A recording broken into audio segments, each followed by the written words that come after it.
Bienvenue dans la présentation d'une étude de cas qui va nous amener à revisiter une publication parue en 1966 et proposée par Kurotori. Cette étude de cas va nous permettre d'illustrer un exemple de mise en œuvre d'un réseau simplex centroïde proposé par Henri Scheffé en 1963 dans le domaine des poudres explosifs que l'on va redécrire. Alors, je présente dans cette première séquence un petit peu l'étude. Dans la première séquence, on va avoir une introduction. Ensuite, dans la séquence 2, on présentera les objectifs de l'étude, la réponse qu'il va falloir optimiser. Et face à ça, on présentera les différentes stratégies qu'il est possible de mettre en œuvre lorsqu'on est confronté à un problème d'optimisation dans un contexte de formulation. La séquence 3 sera consacrée aux détails sur les facteurs de l'étude, les proportions des constituants seront soumises à des contraintes, et tout ceci conduira à définir un domaine expérimental de taille réduite, qui est un simplex, de même orientation que le simplex initial, que l'on apprendra par la suite à mailler. Les plans de mélange et les plans d'expérience en général font l'hypothèse que l'information proviendra in fine de l'interprétation d'un modèle. Et donc il faut a priori définir des formes potentielles de modèles, parmi lesquelles il y a les formes canoniques des modèles polynomiaux et les formes synergiques. Justement, le schéma général permettra de comparer ces deux approches.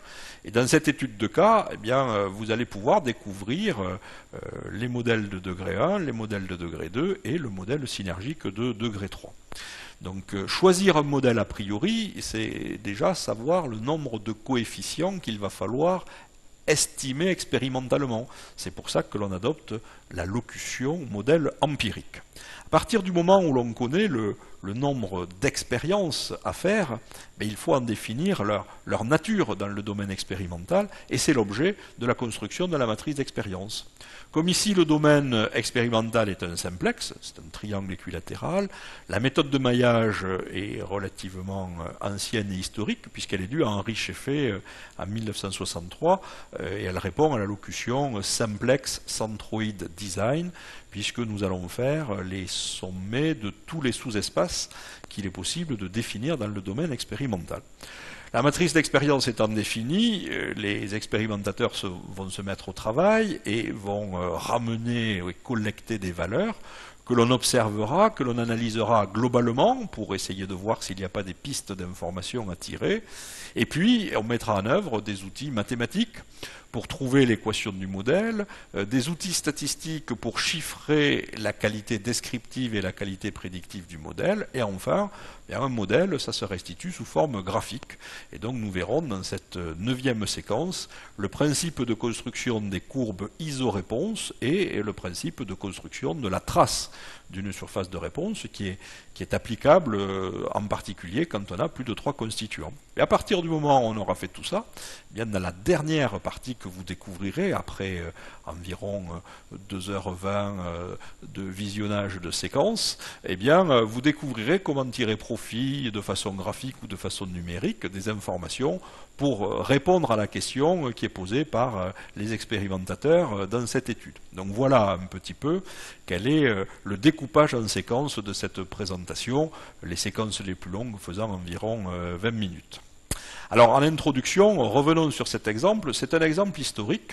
Les plans d'expérience étant nés en 1958 sous la plume d'Henri Scheffé, le même Henri Scheffé ayant proposé en 1963 un deuxième réseau de maillage, le simplex centroïde, et donc Kurotori s'inscrit directement dans cette lignée de plans d'expérience en 1966, à une époque où finalement il était souhaitable de pouvoir faire des calculs à la main, même si le petit cartouche d'introduction nous rappelle qu'un programme en Fortran a permis de mettre en œuvre une méthode de programmation non linéaire pour trouver l'optimum.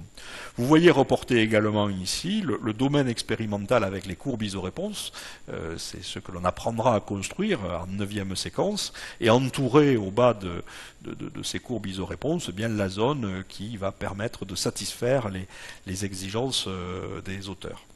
Alors, qu'est-ce que l'on va apprendre dans ce chapitre? Eh bien, on va revenir sur des choix de stratégie expérimentale, on va revenir sur une définition issue de la norme ISO 3534-3 sur les plans d'expérience. Ensuite, on apprendra à mettre en œuvre l'émaillage de type Simplex Centroid proposé par Henri Cheffé, et ces maillages ont été complétés par des points axiaux. C'est des points internes qui permettent d'améliorer la distribution d'informations au sein du domaine. Ensuite, ce maillage nous permettra de fabriquer, d'estimer, de calculer les coefficients d'un modèle synergique de degré Q, Q étant égal à 3. Vous voyez apparaître l'expression de la forme synergique d'un modèle de degré 3.